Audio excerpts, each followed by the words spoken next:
Mes chers camarades, ce 1er mai 2017 se situe, comme ce fut déjà le cas, entre les deux tours de l'élection présidentielle et avant les élections législatives du mois de juin. Raison de plus pour réaffirmer publiquement et nettement nos positions et revendications. Rappelons d'abord, et Corinne l'a fait, c'est important, que le 1er mai n'est pas, contrairement à ce qu'on entend trop souvent, la fête pétainiste du travail.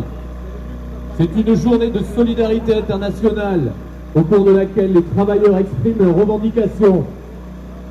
De ce point de vue, le 1er mai 2017 ne doit pas déroger à nos attaches internationalistes.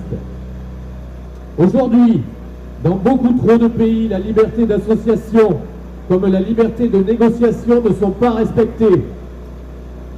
Aujourd'hui encore, y compris dans les pays démocratiques, les libertés syndicales sont menacées, les droits des salariés remis en cause, le social au sens large devenant la seule variable d'ajustement. Depuis des années, la France n'y échappe pas.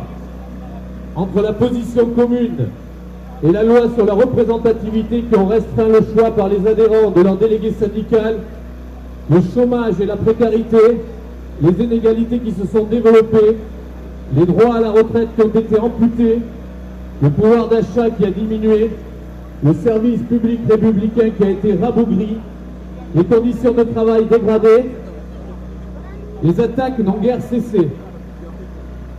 Il est de notre rôle de syndicats libres et indépendants de porter les attentes des salariés et des retraités également d'ailleurs, d'exiger par la négociation si possible et par l'action quand nécessaire qu'il en soit tenu compte et que le gouvernement comme le patronat y répondent.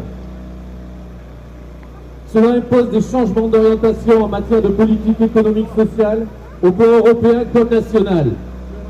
Cela concerne notamment la fiscalité et l'industrie.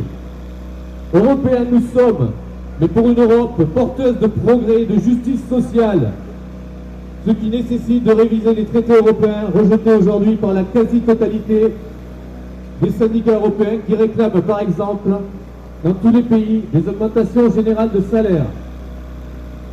Au plan international, nous devons exiger la mise en place de dispositions qui rendent les entreprises donneurs d'ordre responsables de ce qui se passe chez leurs sous-traitants.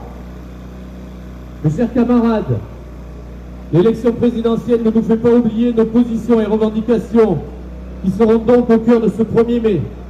Augmentation des salaires, sauvegarde de la protection sociale collective et du service public républicain, développement d'un emploi stable avec un vrai travail, un vrai salaire, un vrai contrat, préservation de la liberté syndicale et de la liberté de négociation.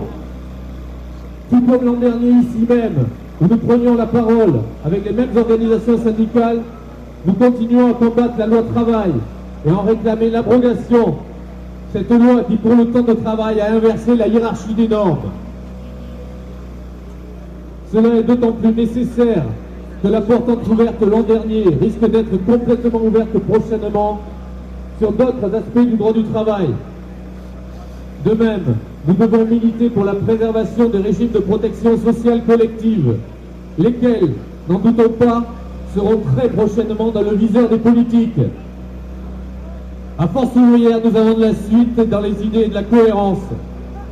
Cela fait plusieurs années que nous expliquons qu'une politique d'austérité, d'où qu'elle vienne, de gauche, de droite et même du centre, est 3 fois suicidaire, socialement, économiquement et démocratiquement. Il est quelque peu irresponsable de crier au loup tous les 5 ans sans prendre les dispositions économiques et sociales à même de faire refluer ce que nous appelons le rejet de l'autre. Et là, je ne peux m'empêcher de répondre à ce matin à un camarade de la CFDT qui est jeune, parce que son organisation est très jeune, et visiblement il ne connaît pas l'histoire, qui s'est permis de faire des appréciations sur le positionnement de Force ouvrière. Je le renvoie à ces études d'histoire. Nous n'avons pas de leçon à recevoir d'une organisation syndicale qui a coécrit tous les derniers textes régressifs. Il est irresponsable de chercher à culpabiliser celles et ceux pour qui les conditions de vie sont devenues de plus en plus difficiles. Lutter contre l'austérité est non seulement socialement et économiquement nécessaire, C'est de plus une obligation démocratique. Force ouvrière n'a jamais failli en la matière au cours de son histoire.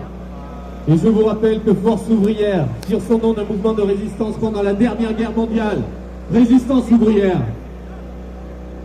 Par définition, le syndicalisme rejette tout racisme, toute xénophobie, tout antisémitisme qui sont étrangers à nos gènes, à notre histoire et à notre solidarité internationale.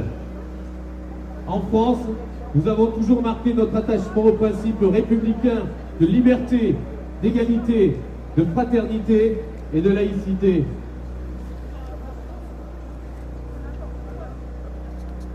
Mais nous ne sommes pas des directeurs de conscience. Les militants ne décident pas à la place des adhérents, des travailleurs et encore moins des citoyens.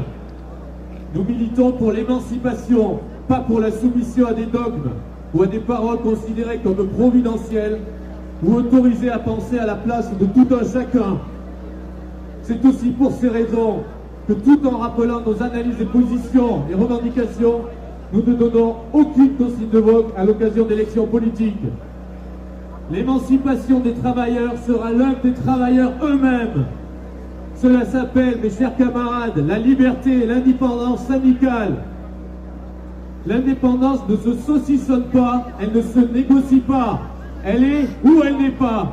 Vive le 1er mai, vive l'indépendance, la liberté syndicale, vive la solidarité internationale et vive Force ouvrière.